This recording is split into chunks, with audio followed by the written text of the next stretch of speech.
Entidad bancaria. Vigilado Superintendencia Financiera de Colombia.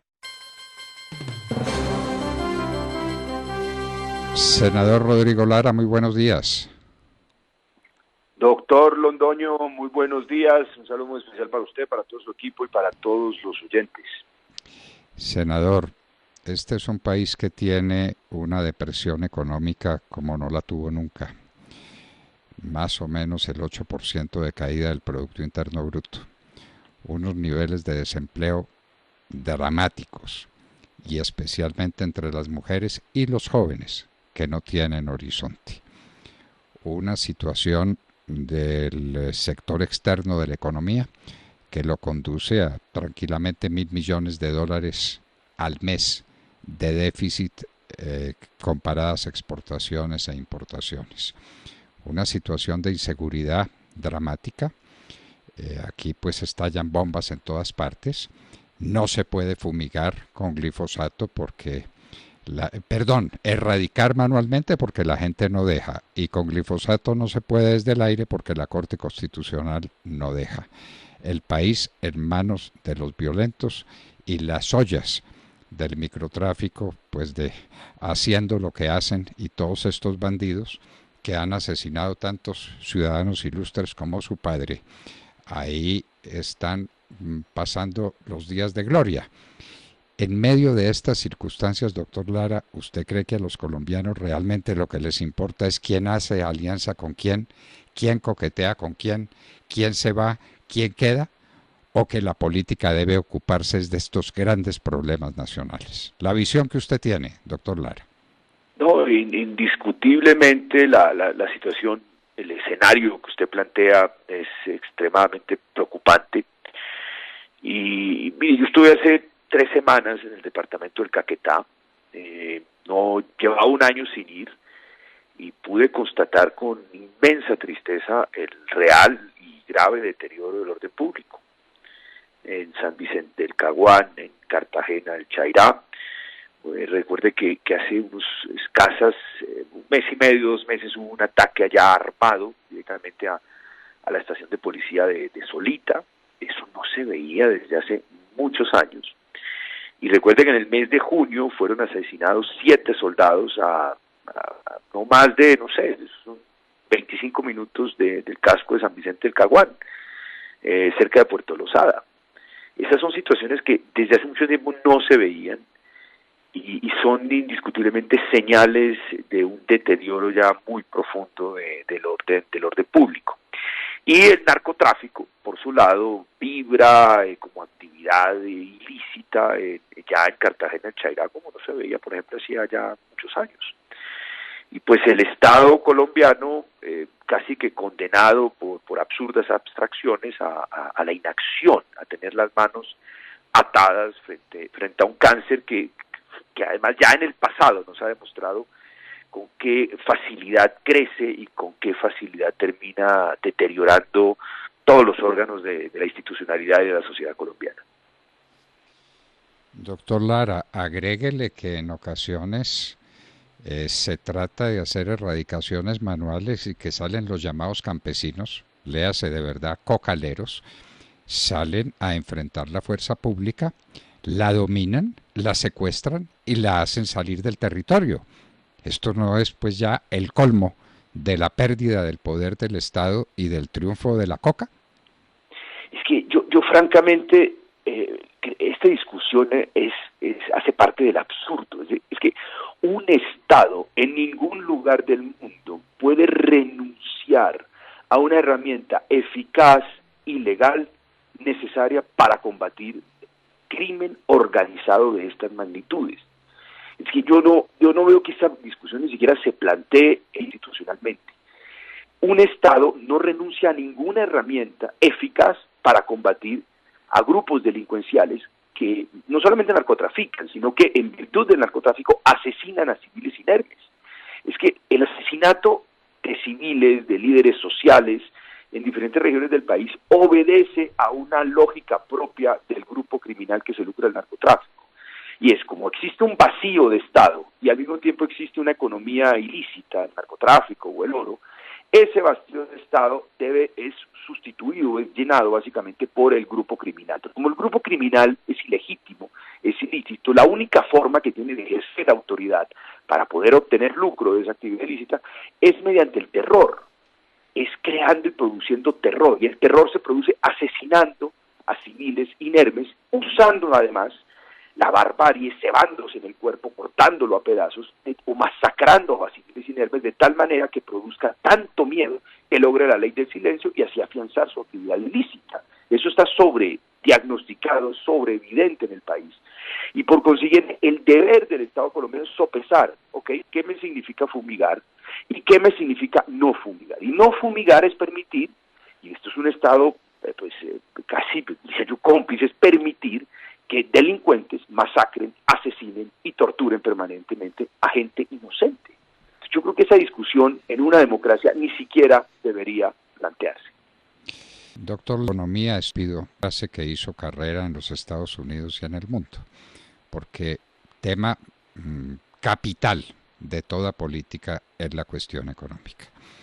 Y ahora estamos enfrentados a una situación gravísima porque ya lo dijo Fitch and Ratings, usted lo habrá leído, que le van a quitar el grado de inversión a Colombia por 3 razones fundamentales: por la situación económica general, una caída del 8% en el Producto Interno Bruto, un déficit enorme en la política, en la economía externa de Colombia, $1.000 millones de déficit de balanza comercial por mes, y finalmente una situación fiscal que el gobierno no es capaz de manejar y la va a tratar de corregir con una reforma tributaria que comprende ponerle el IVA a los bienes de la canasta familiar, es decir, a la comida. ¿Usted está de acuerdo con eso? Porque es que dice, no, es que le vamos a devolver la plata a mucha gente, pero pues la gente tiene, antes que le devuelvan la plata, la tiene que pagar. ¿Con qué la paga si la situación es de hambre? Pero además, ¿a cuántos no se les devuelve? La clase media baja de Colombia puede soportar un encarecimiento del 19% en las papas, el arroz y en la carne. ¿Cuál es la visión que usted tiene sobre esa reforma tributaria, doctor Lara? A mí me sorprende la facilidad con que algunos en la economía y en algunos, sobre todo en algunos sectores de la economía, logran racionalizar decisiones absolutamente aberrantes e inhumanas y presentarlas como válidas y justificables. Es casi que abstraer completamente la situación humana y racionalizarlo, justificarlo en virtud de X o Y argumentos. Es decir, a mí lo que más me ha impactado de esta crisis, incluso más que pues este déficit de casi 9 puntos del PIB que tenemos hoy, es el decrecimiento de la clase media, doctor Londoño. Nosotros tenemos una clase media que básicamente, según cifras del DANE, categorías del DANE, oscilaba entre 30,5% del total de la población, y esto bajó a 26%. Es decir, esto es una bomba social de una dimensión muy grave. Y si a estas personas que están a punto, además, o ya cayeron y perdieron todo, o otros que están a punto de caer, usted va y les cae encima además, cobrándoles IVA a la leche, a la carne y a los huevos, porque es que aquí hablamos del IVA a la canasta familiar, pero es que el IVA a la canasta familiar son esencialmente 3 productos. Es decir, los 6,5 billones básicamente que no hoy están exentos son leche, carne y huevos. Pues usted ya va a llegar pues a un punto de inflexión y a una verdadera explosión social. Además de que eso es profundamente inmoral, es que uno no les puede cobrar a una gente que no tiene empleo, que no tiene trabajo, el IVA a la carne, la leche de los niños y a los huevos de la familia. Entonces, pues obviamente tenemos una dificultad fiscal inmensa, que es producto de muchas cosas, que es producto básicamente del confort de un modelo económico que dependió durante 16 años de un superciclo de commodities, de materias primas, que no se veía desde la Segunda Guerra Mundial, de una dependencia excesiva hacia muchas de estas materias primas. 20% de los ingresos fiscales de este país provienen de la renta básicamente petrolera. Y bueno, y aquí están las consecuencias de no haber tomado una serie de medidas muy urgentes, no solamente en este gobierno, sino en el anterior y en el anterior, destinados básicamente a hacer lo que hacen los países serios, y es articular el libre comercio de tal manera que usted pueda tener prácticas mercantilistas para proteger los sectores sensibles, promoverlos, ayudarlos a crecer y a competir en el mundo y promover el libre mercado en lo que le beneficia y le sirve realmente. Pero eso es un rol que solo puede hacer el Estado. Y solamente promoviendo ciertas actividades de manufactura es que usted logra realmente emplear masivamente en un país. Es la manufactura. Aquí y en cualquier parte del mundo, lo único que es capaz de absorber amplísimos sectores hoy trabajando en actividades de muy baja productividad de la informalidad. Estamos hoy cosechando realmente todos esos excesos, esos errores económicos que hemos empleado, justamente por seguir modelos, abstracciones económicas y sin mirar la economía real, la economía concreta, cómo funciona en cualquier parte del mundo y sobre todo cómo funcionan los países que han logrado industrializarse, desarrollarse y salir adelante. Creo que esta crisis es muy profunda, pero al mismo tiempo pues es una oportunidad para enderezar, cambiar el rumbo, para lograr esa reforma rural integral que necesita este país y destinar. Mire, yo le comentaba a Vicente del Caguán, Yarí, y sube hasta la Macarena, ahí tenemos, doctor Londoño, 20.000 kilómetros cuadrados. Es decir, eso es el tamaño de Israel, la mitad de Suiza, en tierras que usted podría perfectamente organizar en su tenencia, porque la mayoría son baldíos. Usted podría combinar la posesión individual con el ancla económica de grandes proyectos agroexportadores y convertir eso en un lugar de agroexportación, como lo logró el Brasil en cuestión de 20 años en el Cerrado. Pero no, aquí como que las decisiones de fondo no se toman y toda la agenda la ocupa la política menuda, la pequeña política, que la alianza, que la coalición, a ver quién sigue gobernando sin tomar o hacer las reformas de fondo que necesita un país como el nuestro. Doctor Lara, y hablando de este tema político que a la gente le interesa tan poquito, de todas maneras lo queremos ubicar a usted. Usted sabe pues la admiración que tenemos por usted, por su obra, por sus condiciones, pero queremos saber en dónde está porque supuestamente usted ya no va más con Cambio Radical, con el movimiento político del doctor Vargas Lleras. ¿Es así o estamos equivocados o qué pasa con Cambio Radical? Aunque no sea el tema vital de los colombianos, pues sí nos interesa saber qué pasa con un personaje de sus condiciones, las que ha demostrado, entre otras cosas, en este reportaje maravilloso que nos está dando. Muy amable, doctor Londoño. Mire, doctor Londoño, yo renuncié porque yo tengo una absoluta convicción que el país necesita hacer apuestas ideológicas muy profundas. Cuando un país entra en una crisis tan profunda como esta, esto tiene la capacidad de desviar el curso de la historia y de poner en serio peligro los fundamentos de una democracia liberal, es decir, la separación de poderes, la economía de mercado. La gente cuando entra en crisis individualmente busca la metafísica, la trascendencia, la religión. Las sociedades cuando entran en crisis y ya no creen en su sistema material, necesitan creer en algo. Solo cuando tenemos fe en la idea o fe en un sueño colectivo, tenemos esperanza. Entonces, de cierta manera, vuelven las tormentas ideológicas a las sociedades en estas circunstancias. Y, pues, una sociedad o una democracia tiene en sí 4 grandes polos ideológicos. Tiene una izquierda de origen marxista, ya sabemos cuál es. Tiene una centroizquierda, que es un poco esa centroizquierda posmoderna, que es más la adición de diferentes causas individuales, que los derechos LGTBI, que el aborto, X, Y, que ese es básicamente el Partido Verde, que es la suma de diferentes causas. Tiene un liberalismo reformista, que yo lo llamo liberalismo socialdemócrata, y tiene una derecha, que puede ser una derecha conservadora tradicional, o puede básicamente también, como hemos visto en Estados Unidos, tener una derecha de origen populista, que yo llamo. Pero esos son en sí los 4 grandes polos ideológicos que hay en una sociedad. La izquierda marxista, como usted puede ver, se porta muy bien, ya tiene garantizado su paso a la segunda vuelta. La centroizquierda verde, bien, tiene alcaldía de Bogotá. La derecha viene gobernando desde hace 20 años este país. Y hay un sector que está completamente varado, que perdió su causa, que perdió su espíritu, que quedó convertido en un espectro político de meras prácticas terrenales, en un cementerio de huesos secos, y es este sector liberal socialdemócrata, que yo llamo. Ese reformismo liberal socialdemócrata, que si usted observa, básicamente tiene 2 postulados. y es en el que yo quiero construir, le quiero apostar con toda mi fuerza. Es una fe inquebrantable en la economía, en el Estado de Derecho, digamos el Estado de Derecho liberal, de separación de poderes, la democracia, el procedimiento democrático como un fin en sí mismo. Por supuesto, el respeto pleno por la justicia, las garantías individuales y la economía de mercado, pero básicamente que construye esa sociedad de hombres libres sobre la base de un principio rector que es la solidaridad. Y esa solidaridad pues termina definiendo todas las políticas públicas, la política tributaria, la política de tierra, la política de industrialización, que yo llamo un Estado que interviene para ayudar a industrializar, y que si usted observa, tiene un fundamento, básicamente, esa solidaridad y esos valores socialdemócratas, un fundamento básicamente ético, muy sólido y muy fuerte, y es un sentimiento cristiano de compasión, de solidaridad, de apoyo al otro, que en sí siempre ha sido muy cerca de lo que, por ejemplo, en Europa ha existido, o acá ha sido el humanismo conservador o la democracia cristiana.